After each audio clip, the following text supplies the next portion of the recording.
विद्यार्थी नमस्ते। आज हम कक्षा 8 का कार्यपत्रक 20 करेंगे और हमारा पहला प्रश्न है, अक्षरों को उनके दर्पण प्रतिबिंब से मिलान कीजिए।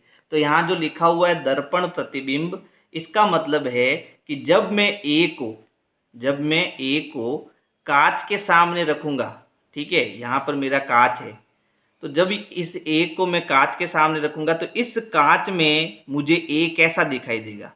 तो इस कांच में मुझे ए जो है इस प्रकार से दिखाई देगा, जैसा ये है वैसा के वैसा ही दिखाई देगा, ठीक है। तो जो दर्पण में इसका प्रतिबिंब दिखाई देता है उसको हमें इससे मिलान करना है। तो ए को हमने ए से मिलान कर दिया। अब देखो यू, तो यू को हम दर्पण में देखेंगे, कांच में देखेंगे तो ये ऐसा ही दिखाई देगा।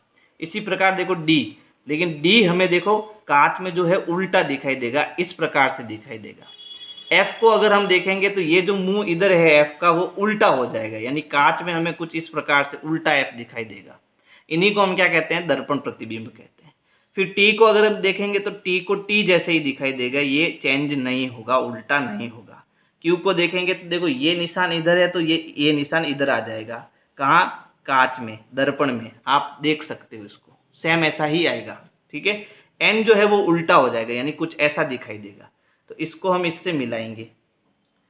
x जो है x के जैसे ही दिखेगा, इसमें कोई चेंज नहीं आएगा, और z उल्टा हो जाएगा, है ना, तो z को हम इससे मिलाएंगे। तो इस प्रकार से आपको ये पहला प्रश्न करना है। अब देखो दूसरा प्रश्न क्या है। दूसरा प्रश्न है, नीचे दी गई आकृतियों को घुमाकर बाएं से दाएं आकृतियों को नामांकित कीजिए। यानी अब जो यहाँ पर हमें ये चित्र दिया हुआ है, इसको बाएं से दाएं घुमाना है। यानी कि ये देखो तीर हमें दिया हुआ है, हमें पहले इसको इधर घुमाना है। जैसे ही इस त्रिभुज को मैं ऐसे घुमाऊंगा, देखो इसको मैं चित्र से समझाता हूँ।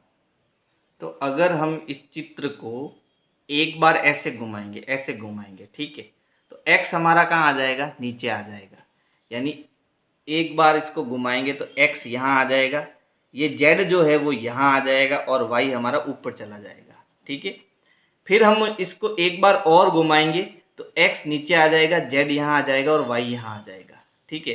तो जब एक बार और घुमाएंगे इसको तो x हमारा यहाँ आ जाएगा, ठीक है, z ऊपर आ जाएगा, और y यहाँ नीचे की ओर आ जाएगा। समझ गए ना। तो इसको हमें बाएं से दाएं घुमाना था, हमने घुमाया और x y z को लिख दिया।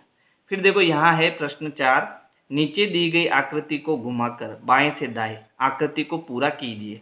तो यहाँ पर एक S बना हुआ है, ठीक है। जब इस S को बाएं से दाएं इस प्रकार घुमाऊंगा, देखो जैसे यहाँ पर ये S है, ठीक है, इसको एक बार मैं अगर ऐसे घुमाऊंगा तो देखो ये S इस प्रकार से हो गया। फिर एक बार हम ऐसे और घुमाएंगे तो वापस ये क्या हो जाएगा, सीधा हो जाएगा, यानी ये ऐसा हो जाएगा, ठीक है। चलो फिर एक बार और घुमाएंगे तो वापस क्या हो जाएगा, तिरछा, मतलब आड़ा हो जाएगा, है ना, यानी इस प्रकार से हो जाएगा।